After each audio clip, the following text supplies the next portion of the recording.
They called her a killer, but no one asked about the dog that never stopped waiting at the gate. In a cold prison cell, a woman counts her final days not with fear, but with one final wish to see Atlas again, the only soul who knew the truth. What happens when the only witness walks on four legs? But before we dive in, tell us in the comments, where are you watching from today? A gray icy drizzle hung over Birmingham, Alabama, the kind of cold that seeped past skin and settled in bone. The city's skyline, once hopeful with its blend of old southern brick and modern glass towers, now loomed under thick clouds as though mourning something quietly. At the edge of the city stood Jefferson State Penitentiary, its weathered limestone walls and barbed wire fences drenched in the somber air of inevitability. Inside the high-security wing, silence reigned, broken only by the occasional metallic click of a lock or the distant bark of a guard's voice. Cassandra Green lay awake on a narrow cot, staring at the cracked ceiling above her. She was a woman of 38, tall and lean, with dark umber skin and strong cheekbones that hinted at a past filled with confidence and dignity.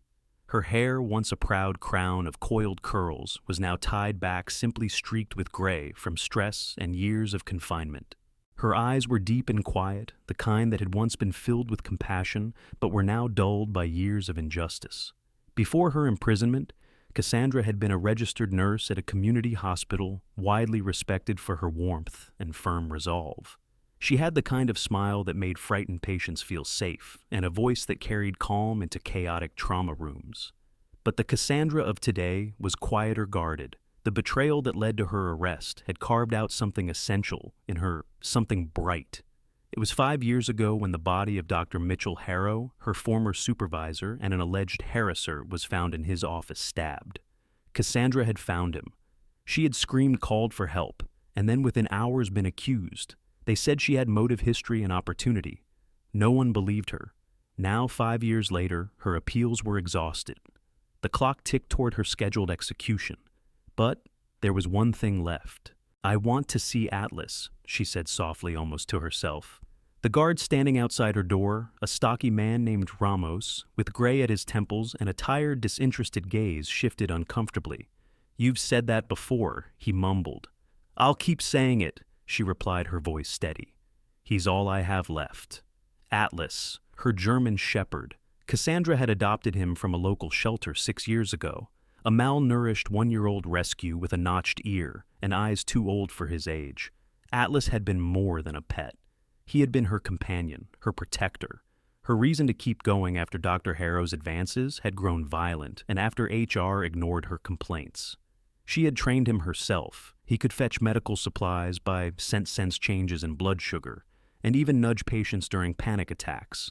He had been part therapy dog, part shadow. The door clanged open.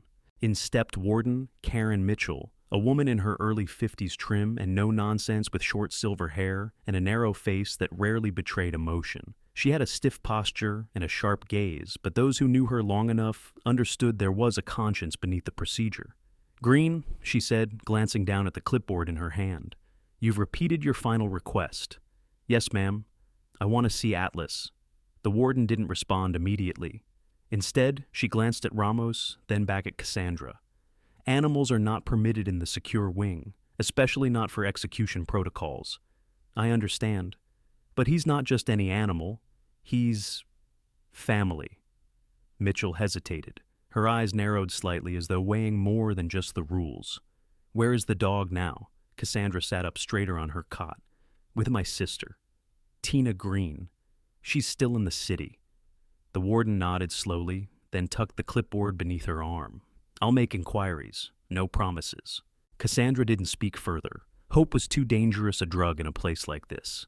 Instead, she laid back and closed her eyes, conjuring the memory of Atlas's thick coat under her fingers, the weight of his head on her knee as she read aloud in their old apartment. Those nights when she cried in silence, he would nudge her hand with his snout and lie beside her without expectation. That was before everything fell apart. Beyond the concrete walls, Birmingham went about its business, unaware that a woman inside was living her final hours. Outside, protesters gathered, some calling for justice for Dr. Harrow, others pleading for clemency. The city was divided, and in that division, Cassandra's truth had been lost. In another corner of the prison, a chaplain named Reverend Lucas Haynes made his way down the hall. A soft-spoken black man in his 60s with kind eyes and a tired smile. He had been Cassandra's only visitor in months. Lucas had known Cassandra's mother back when they sang together in the 16th Street Baptist Church choir.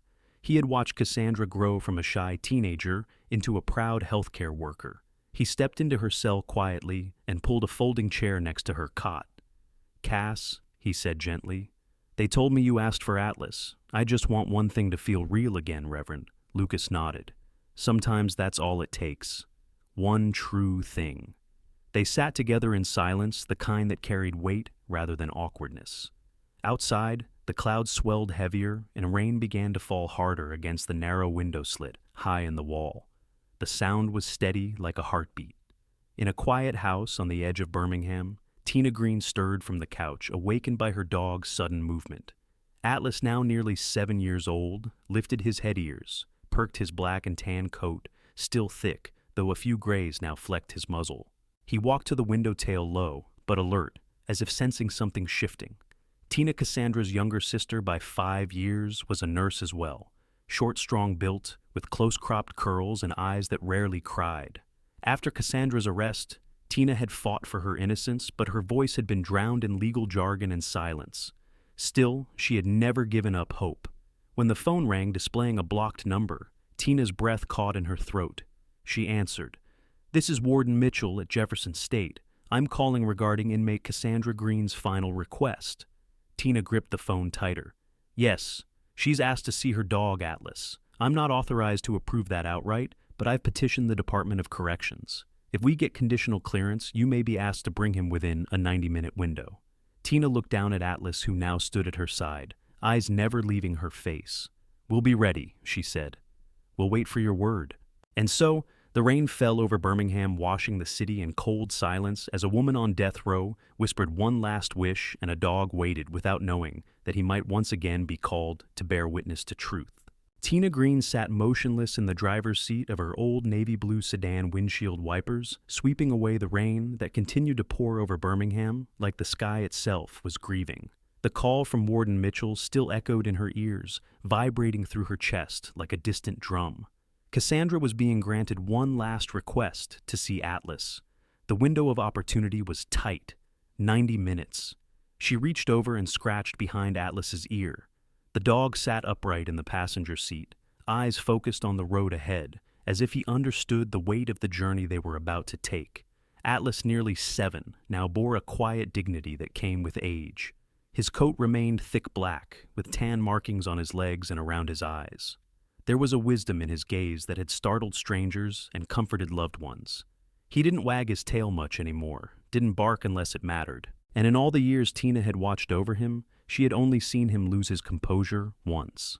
As the car crept out of the neighborhood, Tina's mind drifted into memory. The house she and Cassandra grew up in was just a few blocks away, now a derelict shell sold off to pay for court fees. Tina was 15 when Cassandra brought home the scrawny, wounded pup from the shelter.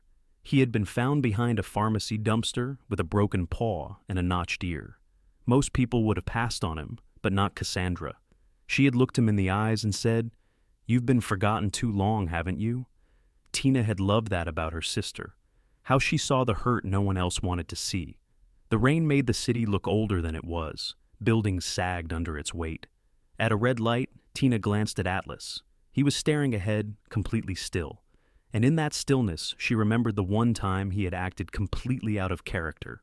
It was a fall evening, 2 years before the arrest. Tina had come over to Cassandra's apartment with takeout, and the two sisters had settled in for a movie. Halfway through, there had been a knock at the door, a man in a black windbreaker standing stiffly, his smile thin and practiced. Cassandra's body had tensed. "It's Harrow," she'd whispered. Atlas had growled low and unrelenting, then launched toward the door with a ferocity Tina had never seen. He barked nonstop, his body pressed against the door like a barricade. The man left quickly, leaving Cassandra visibly shaken. Tina hadn't thought much of it at the time, but now remembering the precise primal rage in Atlas's eyes, she wondered. A soft honk from the car behind pulled her back to the present. The light had turned green. On the passenger seat beside Atlas's folded leash lay a plastic container with a worn photograph inside, Cassandra and Atlas at a community health fair, Cassandra kneeling beside him in her nurse's scrubs, one hand holding his leash, the other resting gently on his head. She was smiling, not posing truly smiling.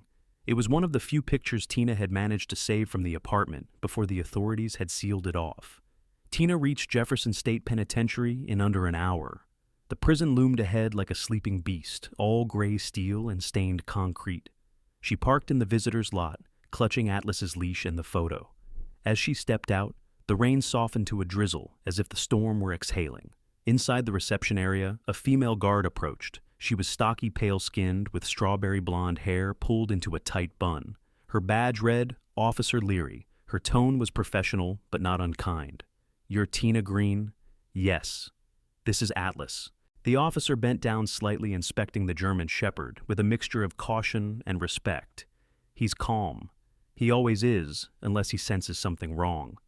Officer Leary gave a brief nod. "You'll be escorted to the infirmary holding wing. They've prepared a private room. I'll be with you the whole time." Tina followed in silence, her footsteps echoing down long hallways that smelled of bleach and steel. As they passed through security checkpoints, guards glanced at Atlas, some with curiosity, others with discomfort. Dogs in this place were usually brought for searches, not comfort. When they arrived at the room, Warden Mitchell was waiting. Her posture was as straight as ever, but there was a small shift in her expression, less steel, more gravity. "Ms. Green," she said, opening the door.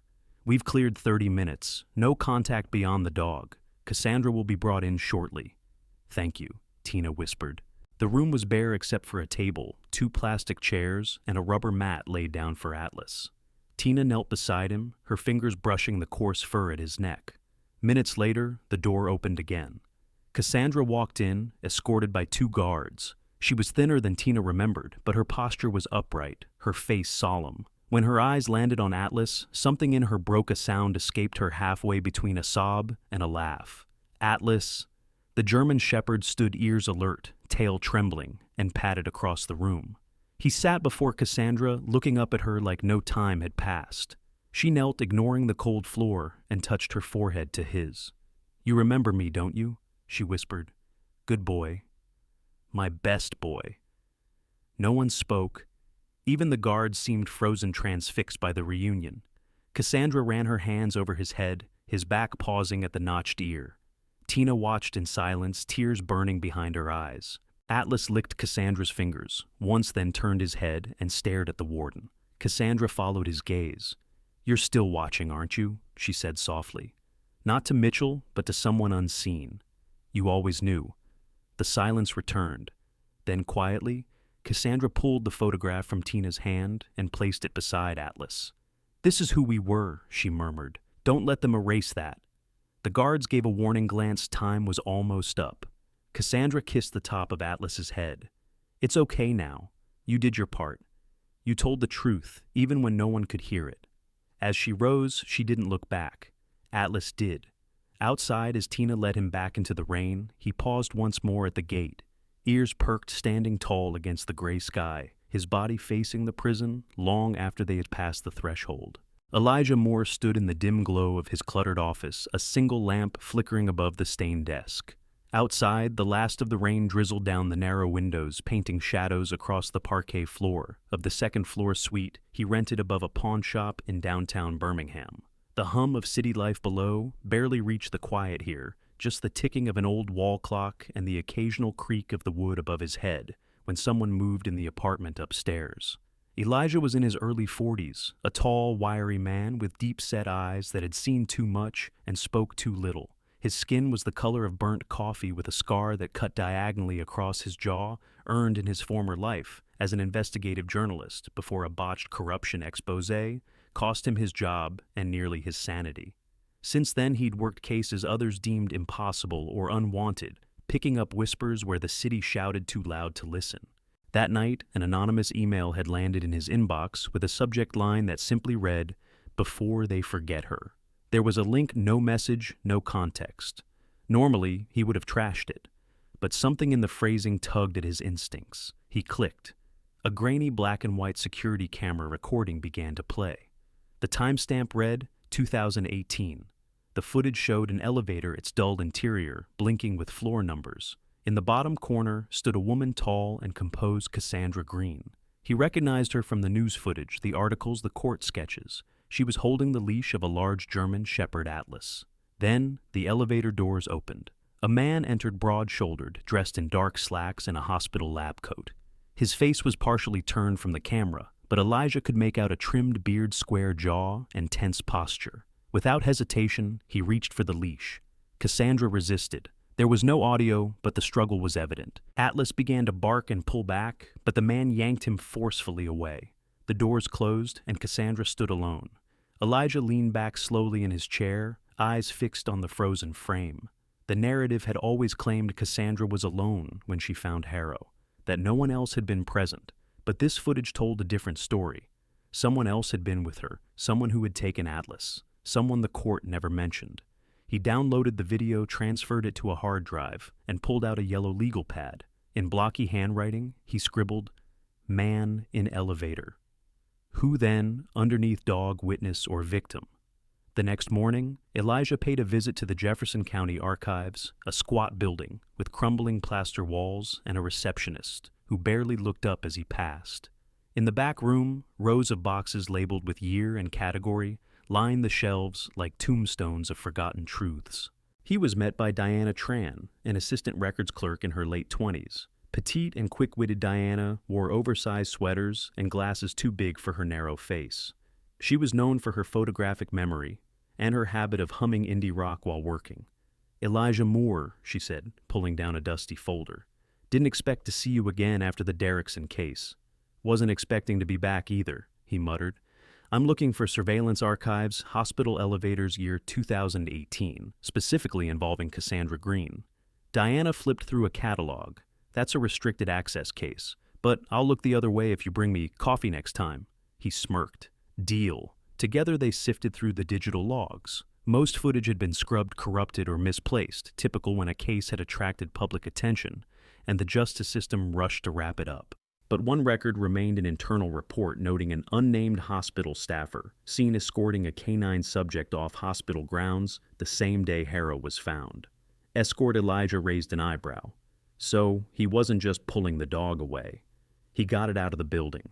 Diana tilted the screen toward him. No employee name, just a code ID. Could be a cover-up. Or a mistake, Elijah added, though he didn't believe it. He copied the file, nodded a thanks, and left with the storm of questions brewing heavier in his chest. Later that evening, back in his office, he replayed the footage, pausing again on the man's face. Something about the angle of the jaw, the way the coat sat too perfectly on his frame, it didn't feel like a janitor or nurse. He pulled up the archived employee roster from the hospital's old HR page. Dozens of names, dozens of faces. Then he saw him. Dr. Owen Blackwell, psychiatrist. Transferred out in 2019 after an internal inquiry. No details listed. No follow-up stories. The internet seemed to forget him the moment Cassandra was sentenced. Elijah scribbled, "Blackwell, this man in elevator." He needed someone who could speak to Blackwell's reputation. Someone on the inside back then. He picked up his phone and called Maya Pierce, an old contact who once worked as a nurse in that same hospital. Maya was in her 50s, tall and broad-shouldered, with a laugh that could rattle windows. But there was steel behind her humor, especially when it came to corruption. "Blackwell," she said after a pause. "Elijah, you're digging up things that were meant to stay buried. That man took Cassandra's dog the day Harrow died. Did you know that?" She went silent. "I need to know what happened. Did Blackwell have a reason to want Cassandra gone?" After a long breath, she spoke again, her tone lower. "Blackwell and Harrow were tight, real tight. Like watch each other's back, tight.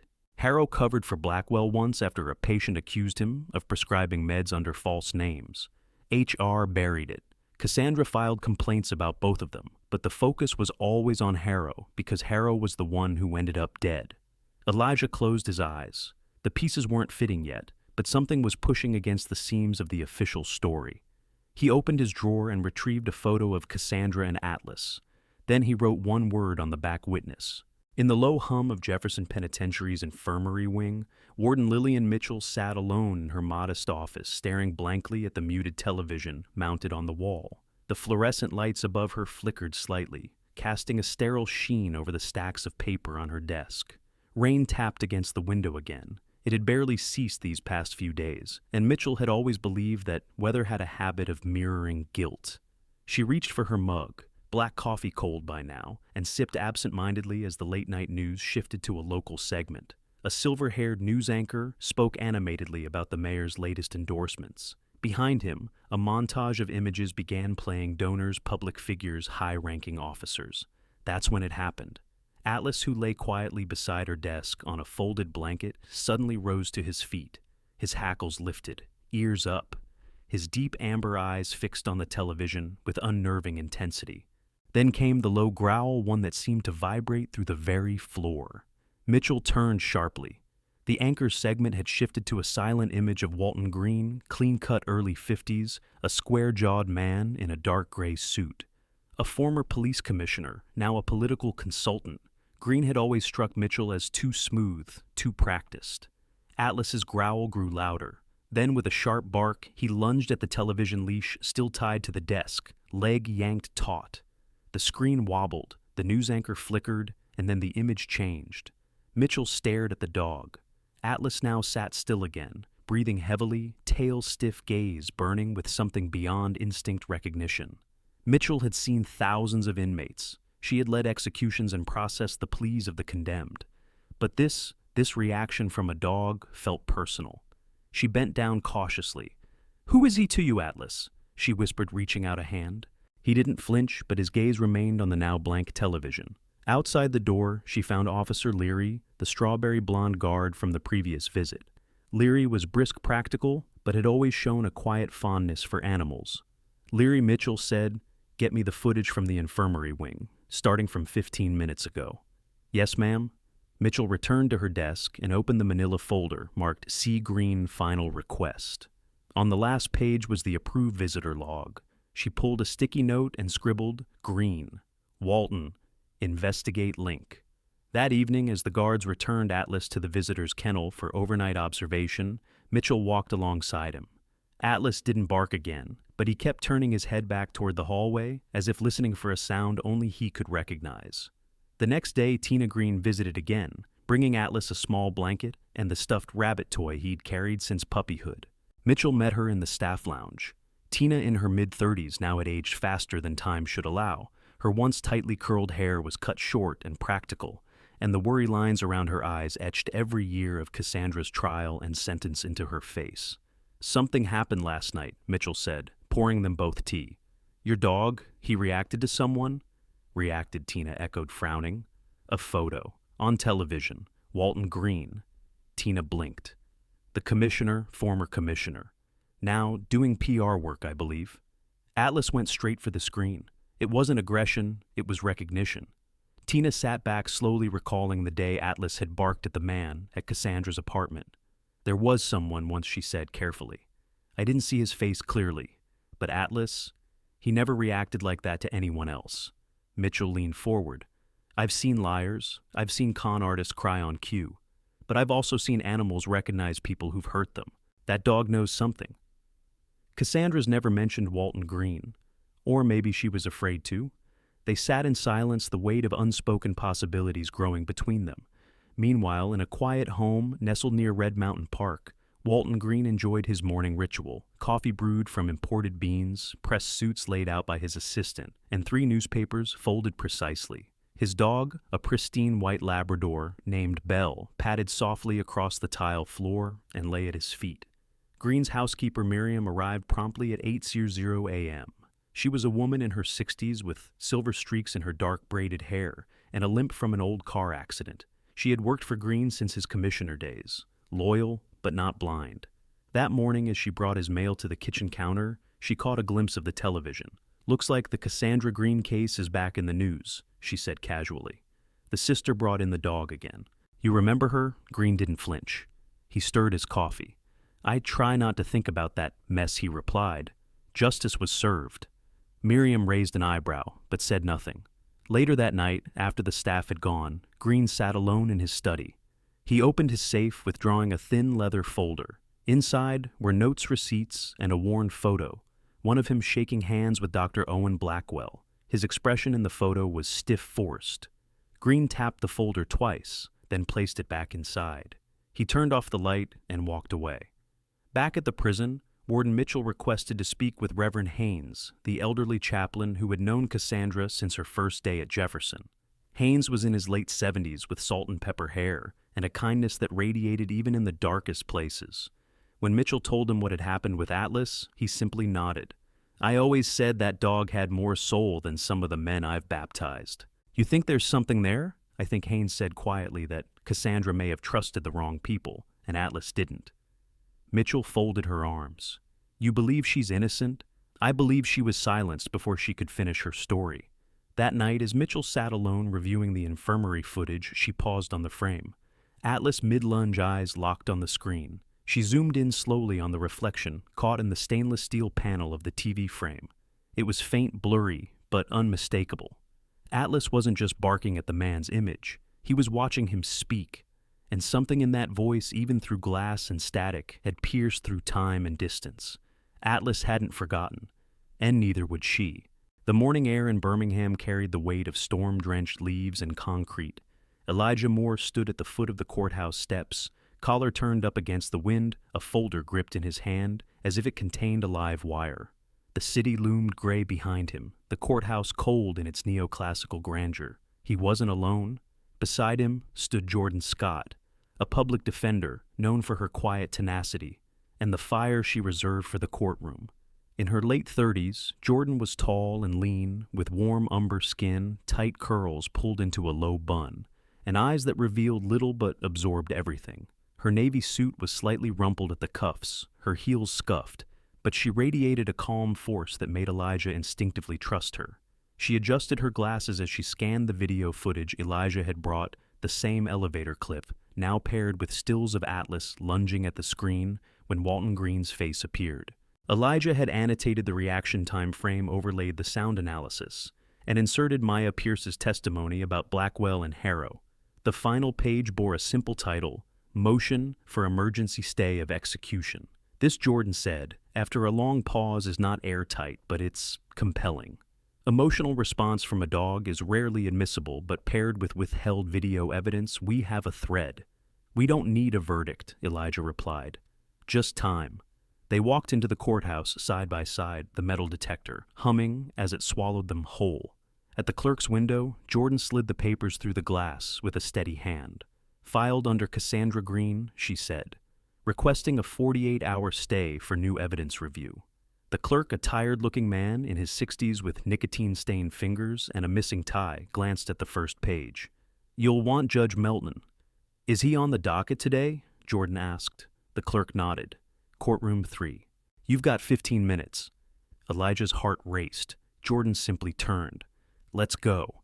Judge Thomas Melton was a man whose reputation straddled the line between principled and rigid. In his early 50s, with a full head of the pepper-gray hair and sharp creases in his suit, he had little patience for procedural flair. But he had a deep respect for due process, and he despised being made a fool of, particularly by institutional negligence. When Jordan presented their motion, he read it in silence. Occasionally his brow furrowed, his pen tapping the desk like a ticking clock. Once he leaned back and examined the still frame of Atlas mid-bark, the blurred image of Walton Green on screen. Then the folder with Blackwell's disciplinary note. Finally he looked up. Warden Mitchell signed this affidavit personally. She did, Jordan confirmed. She also made a request for internal review based on the dog's reaction. "This isn't conclusive." "No, Your Honor," Jordan agreed. "But it is substantial enough to question the integrity of the original timeline and witness claims. That's what we're asking for time." Melton tapped the gavel once, not for silence, but finality. 48 hours. No more. Informed the prison immediately. At Jefferson Penitentiary, Warden Mitchell received the stay with the kind of calm that belied the shift happening beneath her feet. In her office, she read the faxed order, then folded her hands over it. Outside, the rain had given way to the type of still air that precedes a storm's return. She summoned Cassandra to the infirmary lounge, not the interview room this time. There, surrounded by soft chairs and cracked linoleum, Cassandra sat facing Atlas. Atlas, now more alert than Mitchell had ever seen him, padded forward and placed his head gently in Cassandra's lap. Cassandra, her wrists still cuffed, bowed over him, as if to protect him from the world. Her fingers brushed the fur on his back, her voice a hoarse whisper. "They gave us time," Mitchell said quietly. 48 hours. Cassandra looked up, the light in her eyes flickering like candlelight in wind. Why? Because someone decided your voice deserved to be heard again. And your dog's too. Later that afternoon, Jordan visited the prison for a face-to-face meeting with Cassandra. They met in a private room. Cassandra wore the standard jumpsuit, but there was a grace to her movements, a quiet authority born of pain endured not granted. Jordan offered her a small notebook. "I need to know everything you remember, especially about the day Harrow died. Anything strange, anything involving Walton Green." Cassandra paused, fingers trembling over the pages. "He came to the hospital that week," she whispered. "Not for treatment, for a meeting with Harrow. I only saw them together once. But Atlas, he wouldn't stop growling. I thought it was just tension. Now, I'm not so sure. Why didn't you mention it during the trial?" Cassandra's eyes met hers, hollow and sharp. "Because Green was on the list of unrelated parties we weren't allowed to mention without consequence. My lawyer said it would look like deflection." Jordan wrote it down, jaw tight. "That ends now." That night, Elijah received a call. It was from an old tech friend at a news station, Marcus Flynn, a 30-something, with wild curls and a conspiracy theory for every season. He'd done favors for Elijah before, but this time, his voice was tense. "I traced metadata from that elevator video you sent," Marcus said. "It was pulled from a secure server, but the upload, it came from a location tagged to a burner router, outside Green's property. You're saying someone in Green's house leaked it? I'm saying someone close to him still has a conscience." Elijah's mind spun. "Can you trace it further?" "I'm trying." But whoever it was used multiple layers. Still, this was no accident. Someone wanted that footage to surface. He hung up and looked toward the wall where he had pinned Cassandra's case timeline. Red thread now connected Green's name to Blackwell's, to Harrow's death, and now to Atlas. The silence was cracking. Piece by piece, the wall was crumbling. A pale sun hovered beneath the horizon, painting Birmingham in hues of steel blue and tarnished gold. The silence before dawn felt less like peace and more like tension holding its breath. In a small forensic lab tucked between aging brick buildings downtown, the battle for Cassandra Green's life took a decisive turn. Dr. Renee Callahan, head of private forensic services, and a woman known for her unflinching precision, examined a brown evidence envelope with narrowed eyes. She was in her late 40s, her tightly coiled hair streaked with silver, her posture perpetually upright, like a soldier standing guard. She wore no jewelry, no makeup, only a navy turtleneck under a white coat, stained with the ghosts of long-processed cases. Inside the envelope, fibers from the blood-stained wool coat that Dr. Harrow had worn the night he died, sealed for years, and now finally reopened due to Jordan Scott's persistent appeals. But it wasn't blood that caught Renee's attention. It was fur. She placed the sample under the microscope, calibrated the machine, and ran the sequence through the lab's genetic match program. It beeped softly, then pinged once with a green light. Canine DNA match confirmed. Breed German Shepherd. Probability 99.92%. She turned her eyes to the dog lying quietly at the corner of the lab.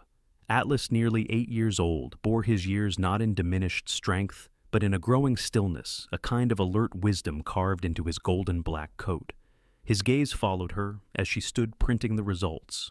The match wasn't just against a generic database, it was Atlas himself. Later that morning, Jordan Scott stood at the courthouse entrance once again, this time with a new file in hand, thicker, heavier, undeniable. Beside her, Elijah Moore looked at the results with wide eyes. "This proves Atlas was in the room. More than that," Jordan said. "It proves the state's timeline was a lie. If Cassandra wasn't alone, someone else was there, and her dog tried to defend her." Inside the courtroom, Judge Melton waited, expression unreadable beneath his wire-framed glasses. When Jordan presented the new forensic report, he scanned it slowly. No theatrics, just science. "This hair, was it ever noted in the original investigation?" he asked. "No, Your Honor." The defense never had access to that sample. It was submitted by law enforcement but logged incorrectly, and yet it survived in the chain of custody by sheer accident. Or providence, Jordan replied. Melton leaned back. "We'll need to cross-examine whoever filed the original reports. I've already requested depositions from 2 officers who handled the evidence, Officer Darrell Hoyt and Sergeant Lacey Monroe. Their signatures are on the chain of custody log." Meanwhile, at Jefferson Penitentiary, Warden Lillian Mitchell was pacing. News of the DNA hit had reached her within the hour, and with it came an old familiar anger, the kind she usually buried beneath protocol. She was met in the hallway by Reverend Haynes. He had come not to preach, but to speak plainly. "There's a storm building," he said, leaning on his polished cane. "It's not about whether Cassandra lives or dies, it's about whether the system has any soul left in it." Mitchell nodded. "That dog. He keeps looking at the exit, as if he knows it's time to lead someone out." Outside of town, Walton Green's estate stood as cold as the man who owned it. When the news broke of the DNA discovery, Green didn't flinch. He poured himself a scotch and retreated to his study. Belle, his white Labrador, lay obediently at his side, eyes soft, oblivious to the weight of secrets stored in the locked cabinets overhead. His assistant Travis, a nervous young man, with receding blonde hair and the haunted look of someone who had seen too much too young, brought in the morning mail. Among it, a subpoena. Green glanced at it, then looked at Travis. "You never saw this?" he said, shredding the envelope slowly. Travis nodded, but his hands trembled. That night, Travis emailed an anonymous message to Elijah Moore, attaching a blurry but vital image, a meeting log from the day of Harrow's murder. On it, scribbled in Green's handwriting, was the name CG and a note handle before PR fallout. Back in the city, Jordan filed an emergency motion with the appellate court, now supported by hard evidence, a timeline inconsistency, and a resurfaced internal memo. That evening, the judge panel convened via emergency call. Elijah and Jordan sat together in her cramped office, the walls lined with old case binders and sticky notes. As the call ended, Jordan let out a long, slow breath. "They're halting the execution indefinitely," she whispered. "We bought more than time." From the corner, Atlas stood and walked over to her, placing his paw gently on her knee. He knew. The morning sky over Birmingham was smeared in pale peach and solemn gray, casting long shadows across the courthouse steps. People had begun to gather, reporters with wind-blown mics, advocates gripping signs, old women with prayers on their lips.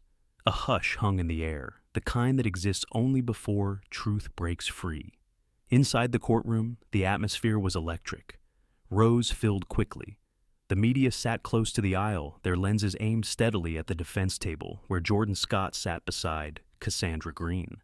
Cassandra wore no shackles today. Her hair had been neatly braided back, and though her prison jumpsuit had not been replaced, the fire in her eyes blazed brighter than it had in years. Calm but fierce, a woman no longer resigned, but rising. Atlas lay quietly beneath the table, his head between his paws, eyes scanning every movement in the room. He had grown leaner since the ordeal began, his coat a little more faded, but his ears twitched at every voice, every shuffling footstep. His presence alone drew more attention than any attorney in the room. At the prosecutor's table, District Attorney Marcus Bell fidgeted. A tall man with slicked back hair and an angular jaw, Bell was known for his aggressive style and spotless conviction record, but today his confidence was visibly fraying. The recent emergence of evidence had thrown his strategy into chaos. Presiding over the hearing was Judge Evelyn Harper, a woman in her early 60s with sharp eyes behind gold-rimmed glasses and a reputation for razor-edged impartiality. She was not one to be swayed by drama, but she listened, and when she listened, people held their breath. "Ms. Scott," she said, her voice, "even you may begin." Jordan rose. Her voice was soft, but carried across the room like a bowstring pulled taut. "Your Honor, we are not here to demand sympathy. We are here to correct an injustice," she said. "New forensic evidence confirms that Cassandra Green's German Shepherd Atlas came into contact with the victim Dr. Harrow during the time of death, directly contradicting claims that Cassandra was alone at the scene." She gestured toward the monitor as a frame from the security footage flickered on screen. Then another slide, the DNA match report. And finally, a still of Atlas lunging at a paused image of Walton Green, taken from the day he visited the prison. We also present communication logs and internal memos leaked anonymously, which imply efforts to conceal Green's proximity to Dr. Harrow's office during the critical hour. Whispers fluttered through the crowd. The prosecution objected, citing chain of custody irregularities and hearsay, but Judge Harper silenced them with a raised hand. "I've reviewed the documents overnight," she said. "Continue." Jordan nodded. "We also call our behavioral expert to testify to the relevance of Atlas's reaction." Dr. Leon Mercer stepped forward, a quiet man with soft eyes, mid-50s, with a long history of working with service and police dogs. His tweed jacket and weathered face made him seem more professor than forensic consultant. "In over 20 years, he said, I have only twice seen a canine exhibit this level of sustained memory-related aggression. Dogs do not pretend. They remember trauma through scent, movement, and voice. This dog remembered a man he believed harmed his person, and that memory was involuntary. That's behavior-driven testimony." The judge considered his words for a long moment, then turned to the audience. "Is Walton Green present in the courtroom?" There was silence, then a voice from the back. He declined to attend. Jordan stood again. "Then we present final written testimony from Travis Clune. Mr. Green's personal assistant, detailing Green's meeting with Harrow and his expressed intention to contain Cassandra Green. Signed, dated, notarized." Bell's face fell. Judge Harper leaned forward. "Is the prosecution prepared to offer a rebuttal?" Bell stood. "We request time to investigate the new claims." "You've had over a week," Harper replied. "The court has reviewed the evidence. I have reached a decision." The room tensed. In light of the new forensic findings, unrebutted testimonial evidence, and inconsistencies in the original timeline, the court finds that the prosecution has failed to meet the burden of proof beyond a reasonable doubt. Cassandra's eyes flickered. "Effective immediately," Harper said, her gavel striking once Cassandra Green is declared not guilty of all charges. This court is adjourned. A collective gasp rose. Journalists surged. Cameras clicked like a rainstorm. But in the center of it all, Cassandra just sat, stunned, breathing heavily, one hand reaching down to Atlas. He pressed his head into her palm, his tail thumping once against the bench. Outside, the air smelled like rain on concrete, like renewal. Elijah stood waiting as Cassandra emerged, flanked by Jordan and Mitchell. For the first time in years, her face turned upward toward the light. She reached down, unclipped Atlas's leash. "You're free," she whispered. But Atlas didn't bolt. He stood by her side, noble, watchful tail, low, ready for whatever came next. And behind them, people began to clap, not for a spectacle, but for a truth that had refused to die. The air outside Birmingham was laced with spring. It wasn't just the scent of budding magnolias or the shimmer of sunlight catching the courthouse steps it was in. The way people looked up, breathed deeper, walked slower. The wind carried something else too, the echo of redemption. And Cassandra Green, once entombed in orange fabric and steel bars, now walked among the free. She stepped out of the courthouse in jeans and a soft gray sweater, clothes borrowed from Jordan. The prison's brand had been left behind, replaced by the ordinary, a beauty Cassandra had never thought she would crave. Her hair was still tightly braided, but now it moved with the wind. Her eyes, deep and dark and lined with experience, were no longer full of rage or despair. They were alive. Atlas walked beside her, his gait measured and regal. The golden brown fur along his back shimmered in the afternoon light. His ears were perked eyes, scanning not for danger anymore, but for direction. The weight of years had not dulled him. If anything, his loyalty burned clearer. Elijah Moore waited near the courthouse garden, holding his ever-present leather journal. "You look like someone who hasn't tasted air in a decade," he said softly. "I haven't," Cassandra replied. "But it tastes better than I remember." They didn't need many words.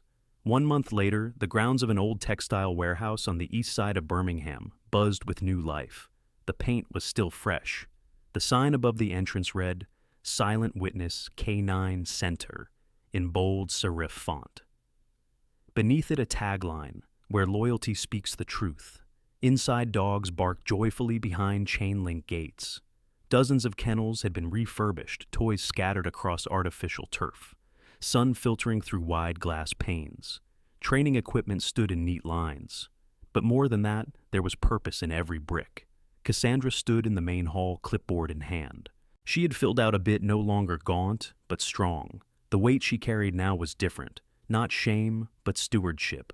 The idea had come to her during her final days in prison. If Atlas had been able to defend her in court, not with words, but with memory and presence, what if other dogs could be trained to help prevent injustice? She wanted to teach them, and more importantly, teach people how to listen. Next to her, Jordan Scott was reviewing intake files. Jordan had agreed to take a 6-month sabbatical from court work to help Cassandra build the program. She wore a burgundy blazer over jeans, hair pulled up in her usual neat ponytail, her posture all business. But her smile had softened since the trial. "I'm surprised how fast this came together," she said. "You gave it credibility. Elijah gave it words. Atlas gave it soul." Elijah, too, had joined the initiative teaching workshops on truth recovery and the intersection between trauma memory and justice. He was currently seated in the corner of the center's small cafe, speaking to a group of volunteers. A retired K-9 officer named Pete Barlow, his grizzled beard and kind demeanor making him instantly likable, leaned over the table with a mug of black coffee. "They don't just sniff drugs or bombs anymore," Pete said, tapping his boot. "They can track the emotional heat left in a room. Like scent memory," asked Marcy, a veterinary student volunteering part-time. She was petite with freckles across her nose and an earnest expression that made everyone like her. "Exactly. These dogs know more than we think," Pete replied. Atlas passed by then, tail wagging softly, and the group fell silent watching him. "He knows," Pete whispered. "He always will." That afternoon, a local news crew arrived. Cassandra wasn't fond of cameras anymore, but she understood their value. A young journalist, Olivia Reyes, was assigned the story. She was in her early 30s with warm olive skin and a straightforward tone, the kind that made people feel safe. Her cameraman, Benny Tall and soft-spoken, adjusted lenses quietly. "I'd like to ask what you see this place becoming," Olivia said. Cassandra looked around, then crouched beside Atlas. "I see it becoming a haven," she said, "for people and animals who've both seen too much, felt too much, and still choose to love. I see it becoming something we were denied, a fair beginning." As the sun dipped lower into the Alabama sky, streaking the horizon with amber and tangerine, Cassandra walked with Atlas through a quiet path behind the facility. It had become a ritual every evening, a walk beneath the changing light. She spoke aloud now, not to anyone in particular, but perhaps to God or the wind, or maybe just the part of herself that had once believed she was unworthy of freedom. "You saved me, you know," she said, scratching behind Atlas's ears. "Not just in court. You reminded me who I was before the darkness." Atlas nudged her hand, then moved ahead, his paws soft against the gravel. They reached the top of a small hill. From there, the lights of Birmingham sparkled like stars fallen to earth. She stood framed by the last golden rays of the day. Behind her, the silent witness center glowed like a lighthouse. Ahead of her, only possibilities. And beside her, always Atlas. Sometimes the ones who can't speak are the ones who hold the loudest truths. Atlas reminded us that loyalty doesn't fade with time, and that even in silence, love remembers. In a world where people are often judged too quickly, may we all learn to look deeper, to listen better. If this story touched your heart, share it with someone who still believes in second chances. Don't forget to like, comment, and subscribe to our channel for more true stories that inspire. What would you have done if you were in Cassandra's place? Tell us in the comments below.